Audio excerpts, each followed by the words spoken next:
I will start at 6:30 and we like to be punctual, but I will start with let us know more about you and about your experience. So let's start with you presenting yourself before, going into the presenting mode. Yes, of course. Well, thank you. And I'm looking forward to reading more of the chat this evening because this will be an interactive session. So continue to put your answers in as I introduce myself. So I have a bit of an interesting background when it comes to how I would end up here doing this session tonight.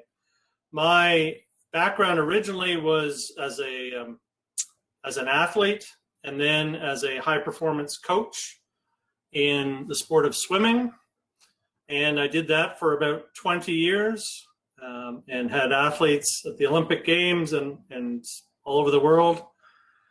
Then I spent about 8 years advising and consulting organizations on how to develop high performance talent. And then for the last about 7 or 8 years, I've been coaching in the business world, working with entrepreneurs and innovators with a specific focus on social impact and social enterprises. And the common thread through all of my career is actually what I'm going to talk about tonight, which is the power of the mind to let any individual reach their maximum potential, regardless of whether they're trying to reach the Olympic Games, start a business, change the way the world, tackles climate change. Fundamentally, it's making sure that each of you on this call leave with a few ideas on how to maximize your own talent, the talent of the team that you're working with, but also to think creatively about how to solve problems from a human-centric perspective. And I'll share a couple of examples of some entrepreneurs doing that tonight. So that's a little bit about myself, Morella. And you can let me know when we're ready to go for formally. Okay, great. Well, as I mentioned at the start, tonight is going to be a conversation.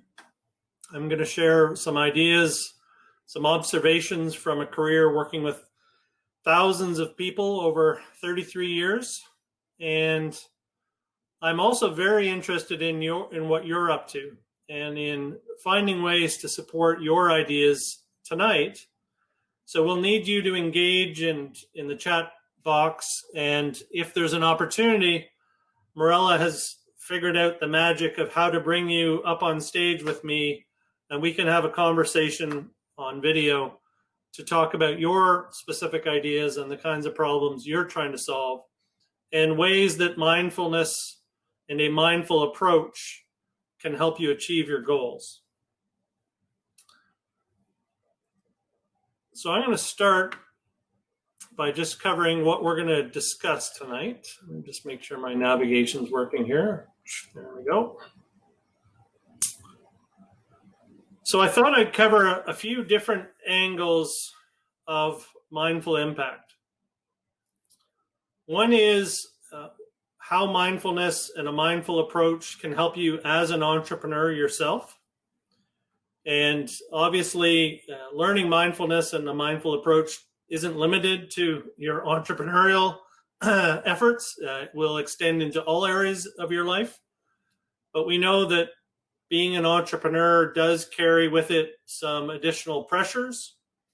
And if any of you are also parents, or maybe you're doing your entrepreneurship on the side and you have a full-time job, you may be studying in school, you may have other pressures in your life. And a mindful approach will help in all of those areas. But tonight we're going to focus on the advantages of a mindful approach to how you operate as an entrepreneur. So that'll be the first part of the conversation. The second part will be to share a couple of examples of organizations who are using a mindfulness approach to solve social issues that they're trying to solve. And they've done so in a creative way. One of them is actually an alumni of Coopérathon from last year. And the other is a group in Chicago that I'm doing some work with in my private coaching practice. So I thought I'd share a success story from last year's Coopérathon, but also an example of some other innovative approaches in other parts of the world.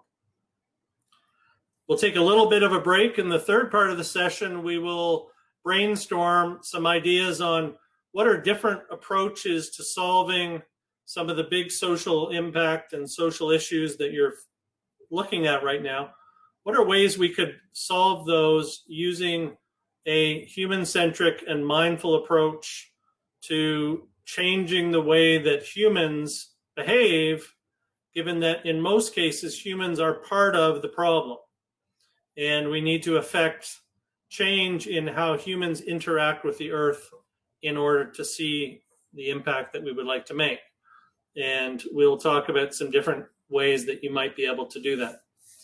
And then at the end, I will answer all of your questions until Mirella cuts us off. And I'll give you a couple of ideas that you can take away and use in your daily practice of approaching your entrepreneurship career or efforts in the next few months through Coopérathon with this mindful approach. So hopefully that sounds useful, and I will not be offended if anybody decides they would rather have dinner. But at this time, I'm going to start by talking about what is it to be a mindful entrepreneur and what is the benefit of doing so. And as I mentioned, this is not, you'll notice that this is not going to be limited to your entrepreneurship efforts, but we're going to focus on this part tonight. So the first thing I would ask, and this is where we need to be interactive, is, yes, you can eat and listen. I can't do that, so go ahead if you would like. The first question I had was, what is something that creates negative stress in you that's associated with being an entrepreneur? And if you could type that into the chat, I'd love to hear some responses of what are things that create negative emotion, negative energy in you that come as a result of being an entrepreneur. Uncertainty, excellent, Pierre, thank you. Who else is going to share?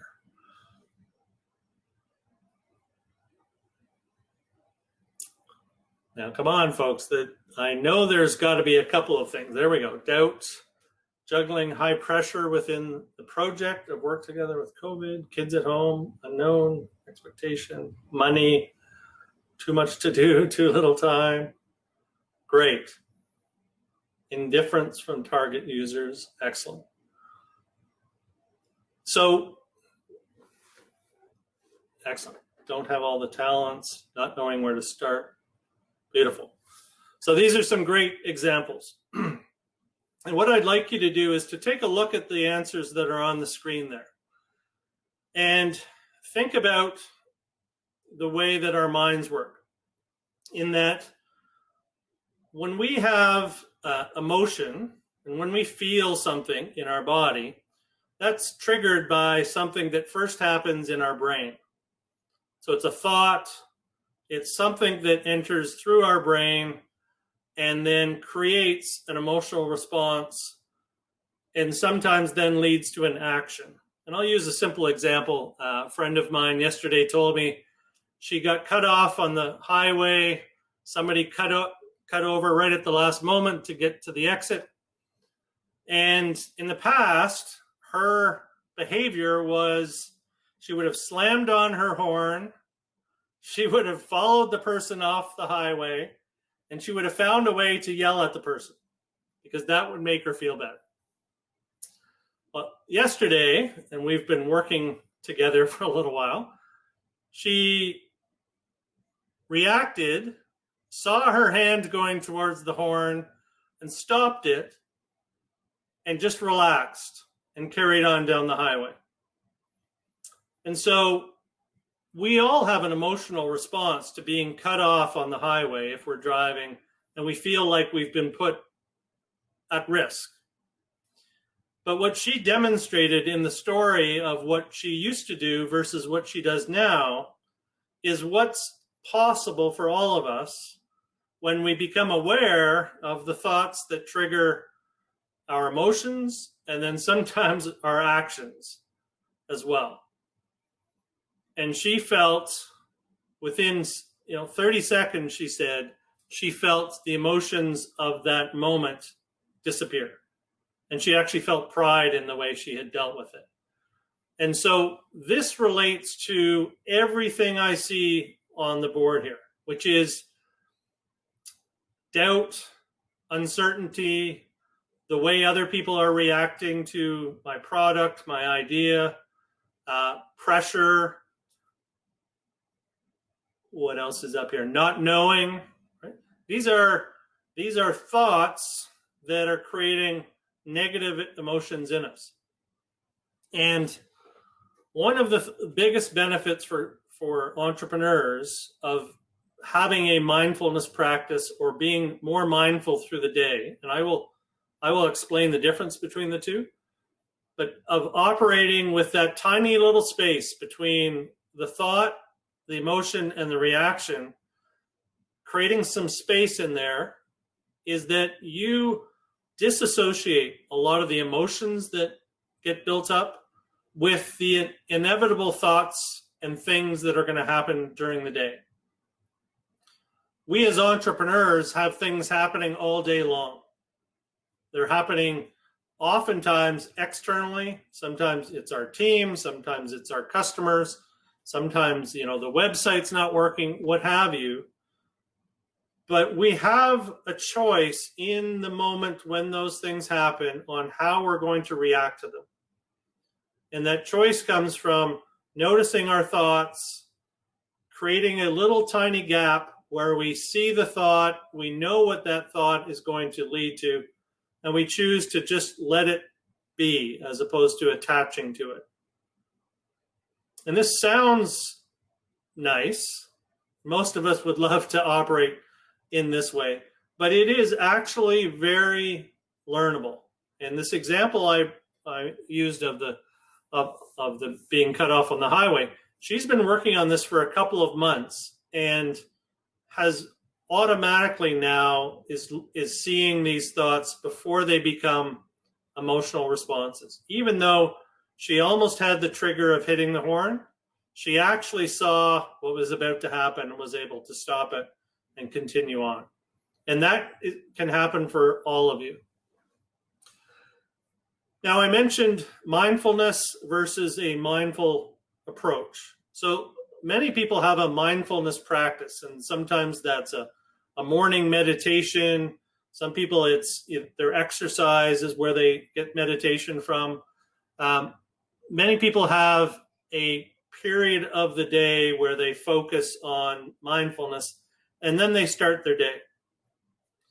And that has a certain benefit in that while you're doing the mindfulness practice, you become more aware that there's all these thoughts that are constantly rambling through your mind.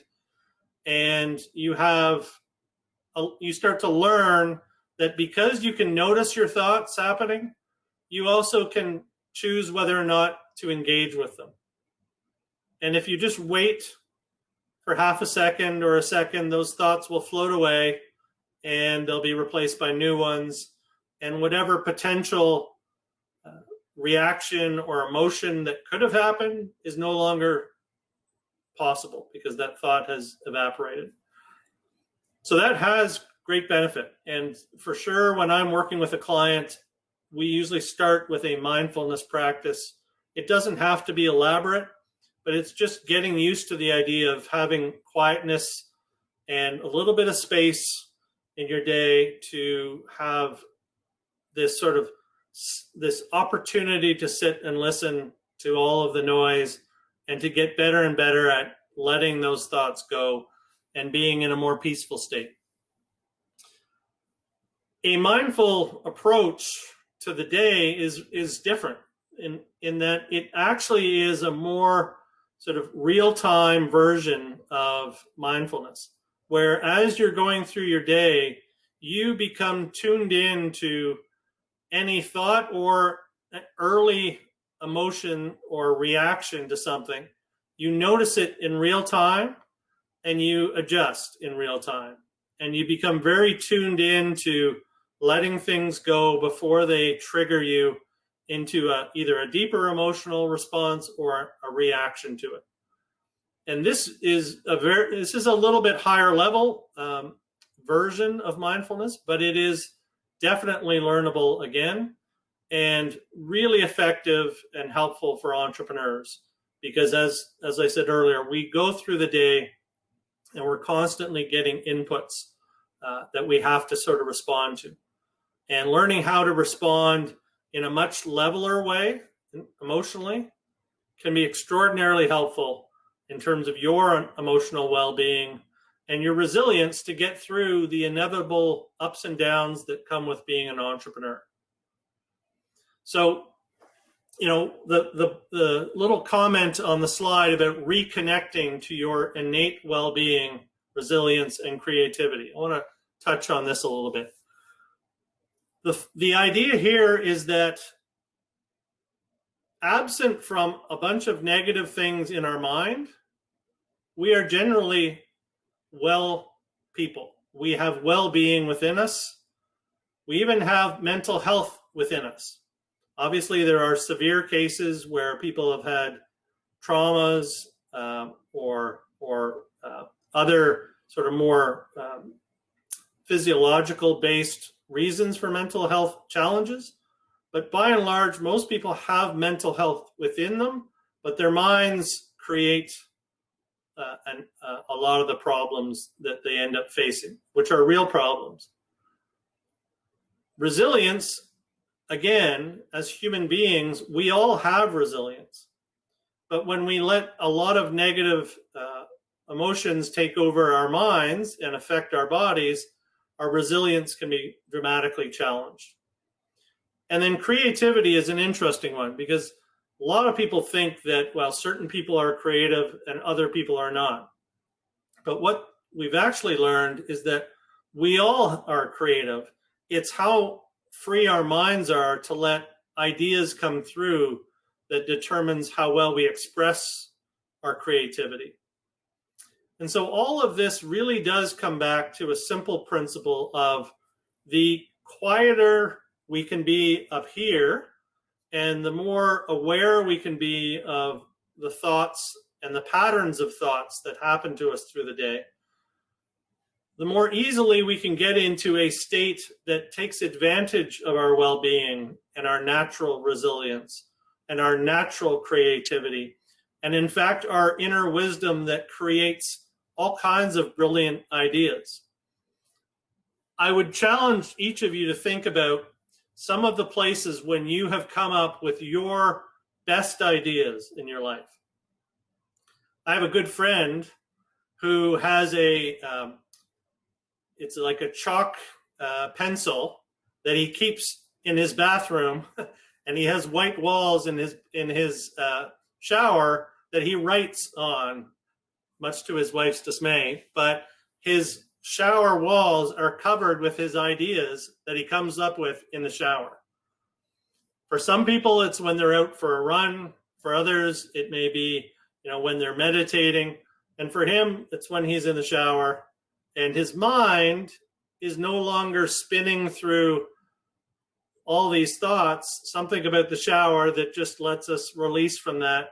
And as soon as we do, ideas start to flow.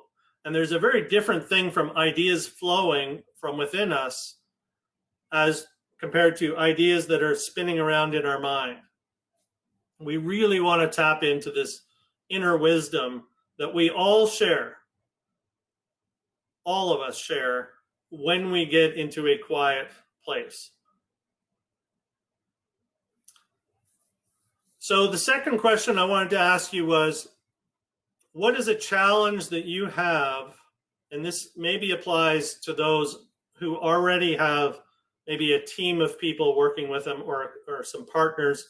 But if you don't have that as an entrepreneur, think about a time in your life where you've worked on a team. what are some of the challenges that come along with working with other people on important projects? If you could just write a couple of thoughts into the chat, please.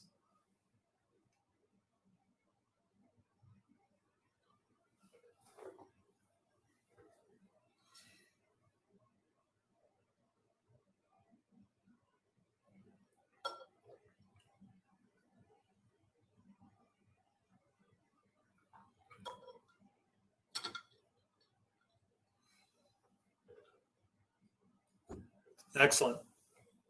Conflict management, different expectations, different motivations. Valerie, very nice. We are not at our best at the same time of the day. Power versus collaboration. Excellent.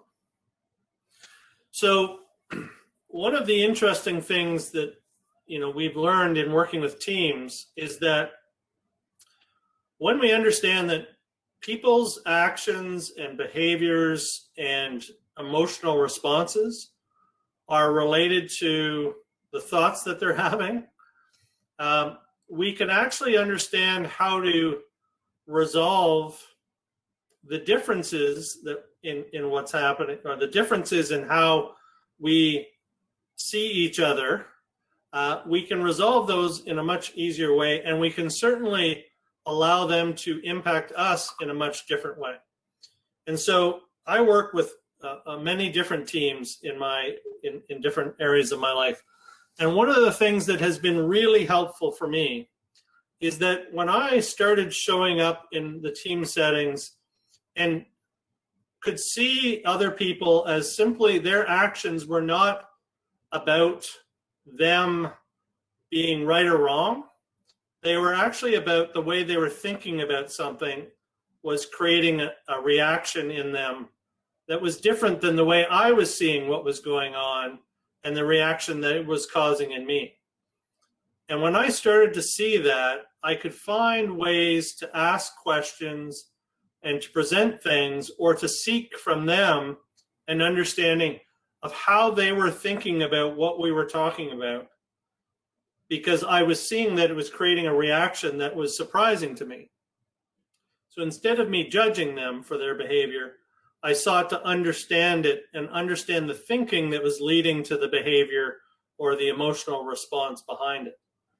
And I think it's really helpful when you're setting up teams that you are communicating in a way that's seeking to understand how people are thinking about something before you attack the end result, because the end result is the action or the reaction, but there are many things that happen before that. The first one being, how have they heard something? How have they processed that in their mind? And what is the emotional response they have to that? If you can spend time understanding how your team works from those perspectives, it makes it much easier to learn how to interact with them in a much more positive way. It also makes interacting with your spouse, your partner, your children, your coworkers in a much different way.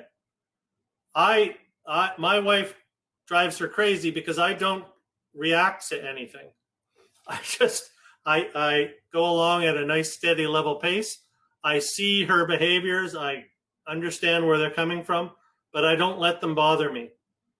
I see them. I recognize them. I don't let myself judge myself based on that. I just see them. I recognize what created that problem, and then we work through it. And if there's any negative tension or emotion, it's gone in my mind immediately. Sometimes it takes a little longer on her side, but the reality is that it's become, instead of riding our bike through the Alps in terms of our emotional ups and downs, it's a very gentle ride in the countryside where it's not extremes, but it's more gentle. And that really is where you want to get with your team, which is understanding each other, not learning how to not react, but learning how to understand why the reaction that you're getting is happening. And if you can do that, eventually the reactions actually end up subsiding, because people react to you in a different way when you're not reacting to them in a harsh way. So it actually works both ways eventually. Hopefully that's somewhat helpful in terms of your teams. The last question on entrepreneurship is around sort of the general well-being of you as an entrepreneur, and how do you manage that?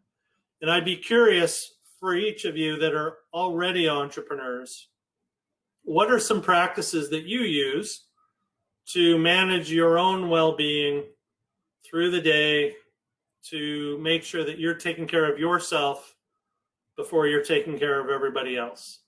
I'd be curious to hear some ideas.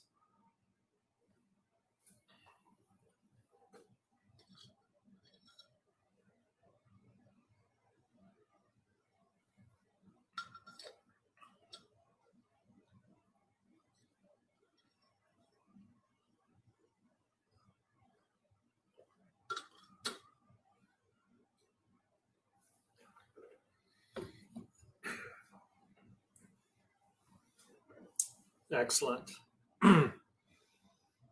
Yes, I think there are many more dogs thanks to COVID these days. Meditation, walking, what I eat, excellent. A lot of good practices there. So I think there's 40 people on, so if you're looking for some good tips, there's an excellent list there. It is critical that mindful eating, I love that.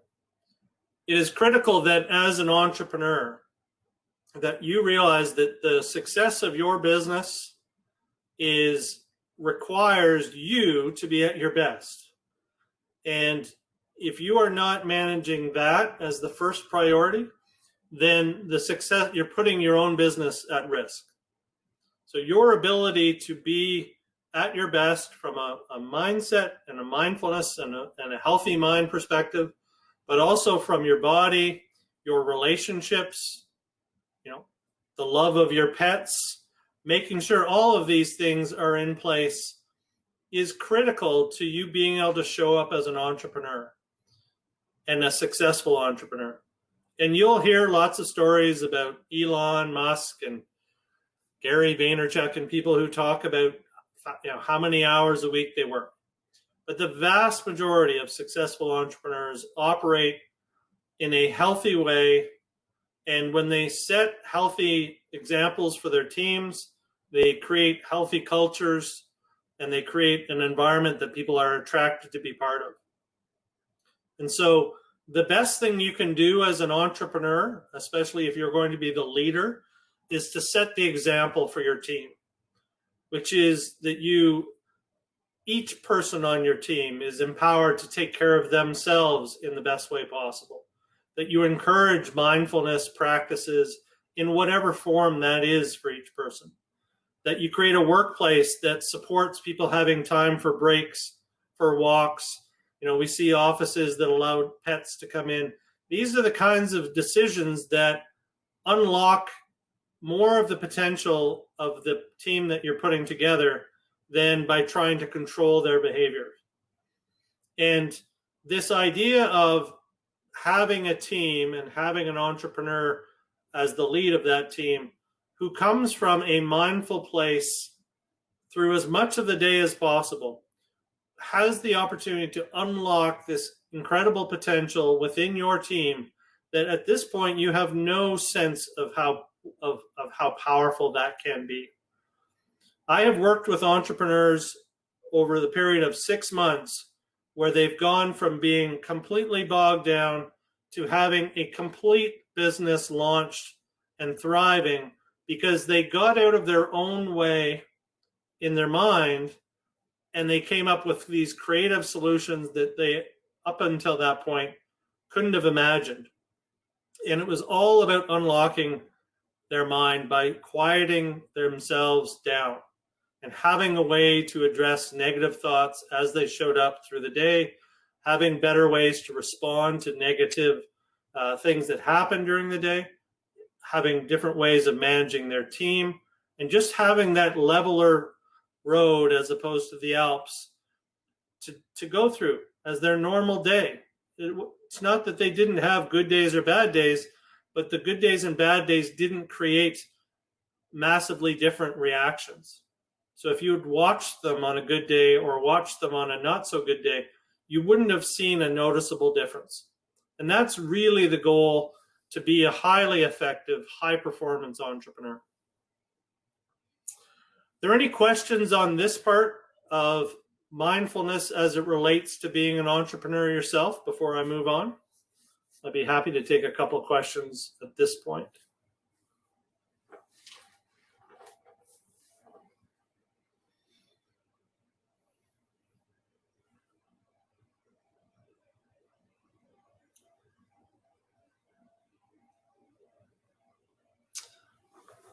How to manage surprises. Morella, I think we'll wait till the end to come on screen, just to keep the flow going right now. So how to manage surprises. I mean, look, surprises, if you think about what a surprise is, it's something that happens that we were not anticipating. My experience in life is most things would fit into that category. If I knew what was going to happen tomorrow, you could sell that for a lot of money. I have some ideas on what might happen tomorrow, but generally most things that happen tomorrow, I would categorize into surprise of various levels. And I think the answer is, you don't have to respond to what happens. You notice what happens, and you're like, the way I deal with things that are unexpected is to say, well, that's interesting. How do we deal with that? I had a coworker resign yesterday from one of the programs I work in. She had a ton of workload. We're now picking up all the pieces. We had no idea. So I didn't get emotional about it. I just said, well, that's interesting. I hope she's okay. How do we deal with divvying up the work? So it really is that things are going to continue to happen. There's no question. How you respond to them is what we're really talking about, is how to avoid those huge ups and downs when things that we're not expecting to happen inevitably happen. If we try to avoid the big up and downs, aren't we at risk of not so? So I'm not talking about avoiding the big ups and downs. I guess what I'm saying is, you have a choice in what you choose to embrace and what you choose not to embrace. So people ask similar questions to this, like, does this mean I shouldn't grieve when somebody in my family dies? It's like, absolutely not. But you have a choice on how you're going to deal with that grief, and how long you're going to deal with that grief, and how much do you allow that grief to control you. And on the flip side, when you have a big win, for the winning team at Coopérathon, we want to see a big celebration. We want you to enjoy that experience. But that too will be a conscious decision of how you react to the situation. You have seen people in your life who react to things happening in different ways. Some people are much more muted. Some people are much more extrovert. I'm not saying you have to control anything. I'm just saying if you give yourself permission to choose, you'll find that you can manage the energy, especially the energy that drains you or draws you down. You can manage that and have it affect you much less. I feel I'm experiencing such a high nervous system response right now due to everything going on. My body seems to, yeah. I can appreciate that, Trina. I added a 2 to 2.5 hour walk, which means getting up much earlier in the morning, to my day in about May, when I started to feel the effects of what you're talking about. The uncertainty, the lack of social connection, all of the change that's happening around us, people losing jobs and getting sick or worse. all we can really do is self-manage this as best we can. And my experience has been that getting our mind into a calmer state where we can rationally see what's happening for what it is really our best approach to trying to manage through the current state of affairs. I mean, there are other suggestions like turn off the US news channels, don't read quite as much of the negativity that's out there. But ultimately, all of that is just information that you have a choice whether you let it in, let it affect you, or whether you just, see it for what it is and release it. I had all kinds of great plans for 2020 and 2021, and I've had to release a lot of those because they weren't serving me to hold on to them anymore. So I've released them, and I would say I've shifted towards more of what's an opportunity that's in front of me right now? What's an opportunity I can help somebody with in the next 3 months or the next 1 month? What's ways I can make a difference now, as opposed to having the grand plans that feel are out of my control? And so it will be interesting as you go through Coopérathon to think about, how are the solutions that you're going to design, how are they going to withstand a world where the certainty that we thought we had before isn't there? I would argue we never really had it, but things had kind of gone along in a similar way for a long time. And especially for younger people, they had only seen a world that was fairly steady in terms of stock markets and, tech booms and technology. But for those that have a few more gray hairs, you'll know that there have been ups and downs, and relying on things being always the same is a dangerous place to be. So I think the biggest advice I could give would be to find a way to get into a more peaceful state during your day and more often during your day.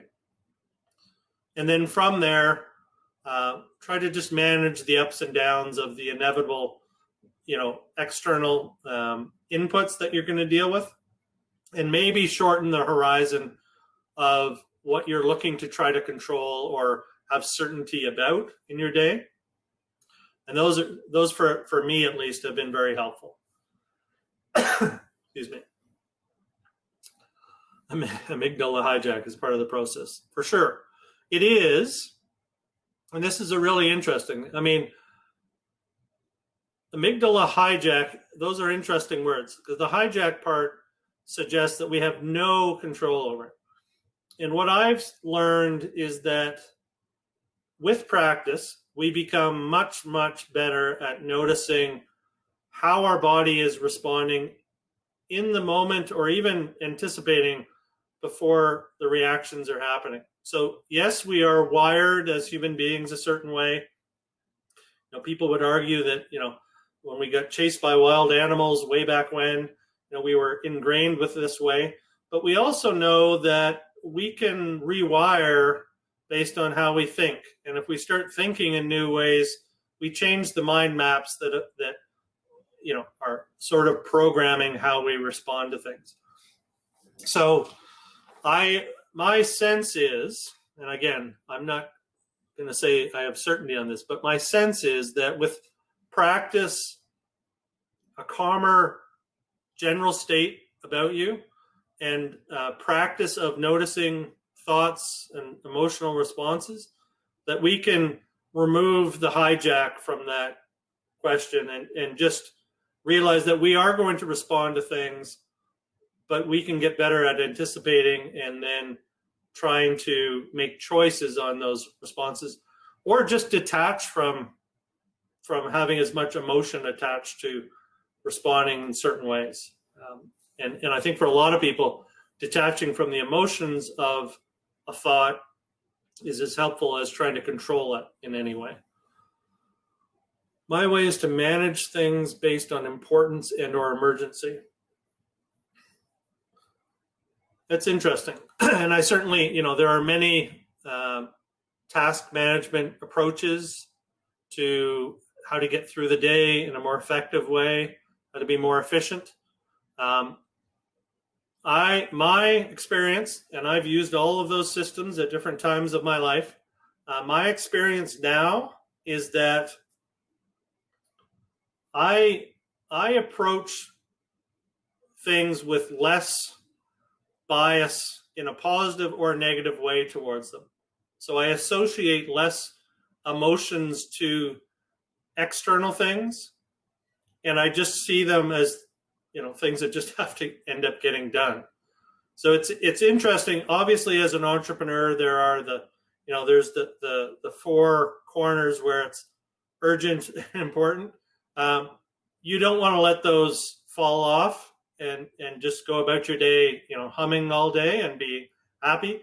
You have to take care of business. But there is a nuance to that of how your emotions are tied into those urgent, high impact, emergency, to use the word in the question.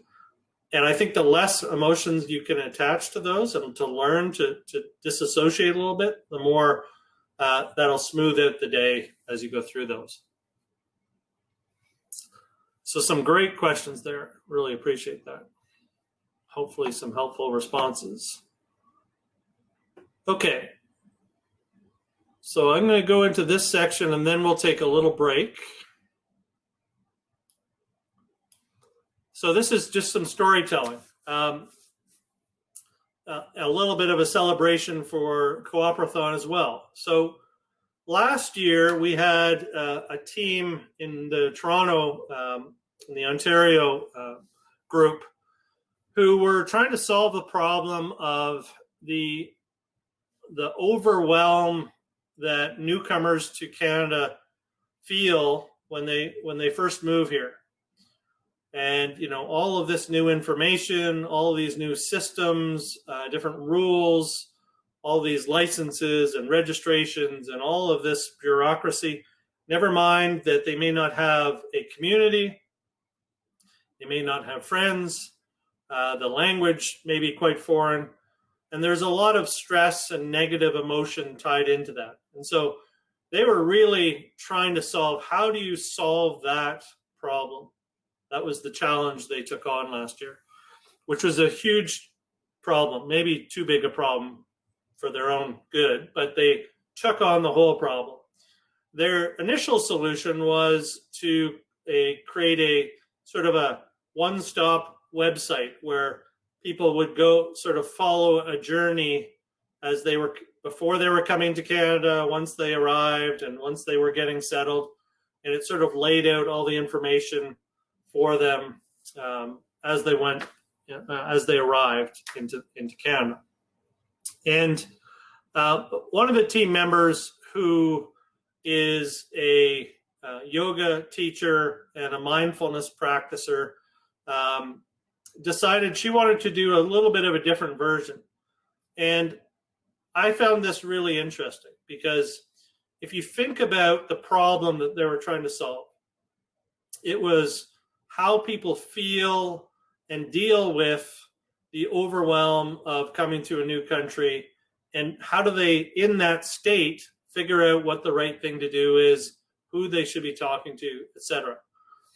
And what she decided, and she had her own lived experience of this, but what she's learned and decided to do is to launch a program that uses yoga and mindfulness practice for newcomers to help them learn how to manage their state, their emotional state, in a better way, so that this stress that is going to happen, whether there's a beautiful website or not, this stress can be dissipated, and that they can feel more connected.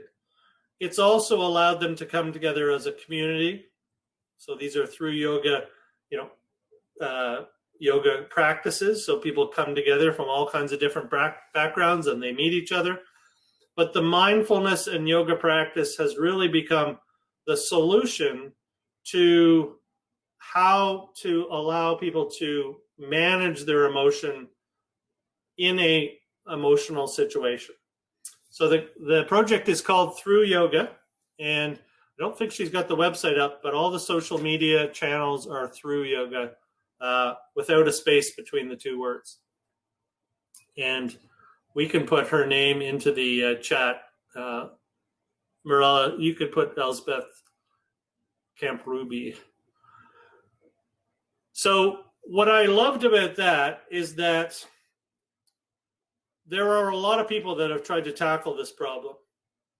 I'm involved with universities and incubators and social enterprise programs. And there's a lot of people that have tried to address the challenge of newcomers, whether it's how to get, their first apartment, information, etc. And they're all great, but they're really they're not dealing with the human aspect of the problem. They're dealing with the symptoms and the system that is in place. And what I loved about through yoga was that if you could make progress on teaching newcomers to be more mindful and manage their mental and emotional state, you actually gave them a solution that was a sustainable, lasting solution that would allow them to integrate into and become part of a new community in a much more enjoyable way. Yes, they would have to still go find the information and make the connections and get the driver's license, but the process of doing that would be a more enjoyable process. And I love the fact that that fundamentally was what we were trying to help solve, was to have it not be negative and stressful, but to have it be more effective, but ultimately also cause less negative emotion and stress, and to have it potentially be even enjoyable. And so she's done a beautiful job of getting it started. And the beautiful idea behind it is very scalable. And I think for those that love yoga and that are into mindfulness, it's an opportunity to contribute to something that would help a lot of people as they come to our country and try to feel settled and part of our communities. So that's one example. How to deal with failure in order to prove. I will come back to that one for sure. So the second example is called Rebels for Peace. And so this is based in Chicago, and their website is rebelsforpeace.org. And in the south side of Chicago, they've had an extreme problem with gang violence and, basically crime and unrest for a long time. And there have been millions, if not billions of dollars invested on programs to try to fix that or to address that. Gun programs, sports programs for kids, programs in the schools, etc. And by and large, they have had minimal positive impact. And two coaches that I work with had an idea that fundamentally what happens in a violent situation is that there's an action and a reaction. And within those two things, there is the space for a decision to be made, a thought to happen, and a decision to be made about what's going to happen next. And their hypothesis was that young kids going to school in inner city Chicago probably didn't know that that was true, that they were probably brought up in an environment where what they saw was action, reaction. That's all they knew. And therefore, that's all that they would know how to do. And nothing would change. So they went into a high school. They got invited to come to a high school that was having a conversation about what to do with the current state of things. And only the students were there. There was no parents. And, the police chief happened to be there as part of the group that was talking, and he listened to the presentation. And I'll tell you that these are two pretty white people, the the husband and wife team, going into a South Side Chicago inner city high school where they don't look like pretty much anybody else. But they delivered a message that basically said, how did you react when we walked into the room? And the kids all had a good laugh. And then they challenged them, what were the thoughts that came up when we walked in the room? And the kids all thought about that and had a good laugh. And then they said, what if everything you thought about us was wrong? Could you have changed the way you reacted? They were all like, sure. And so they said, what would happen if when something happens to you on the street, that the thought that comes into your mind that you didn't take for granted that it was true, that there was truth in it?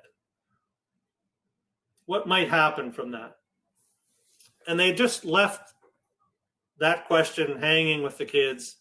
They broke into some breakout sessions and they started to have conversations around what is this idea of having a thought and then choosing the reaction. And the kids figured it out very quickly. They recognized that when things happened, that there was words that showed up in their mind, and then they reacted to them. And they were usually very negative words and hateful words, and, you know, you took out my guy, I'm going to take out yours. But they were there, and they recognized that that space gave them the opportunity to potentially change the words and change the reaction or eliminate the reaction altogether. And so this program has been going for a couple of years now and has been hugely successful. They've got parents now teaching, so the parents have learned from the kids about mindfulness. The parents are helping teach other parents. The kids are helping teach other kids.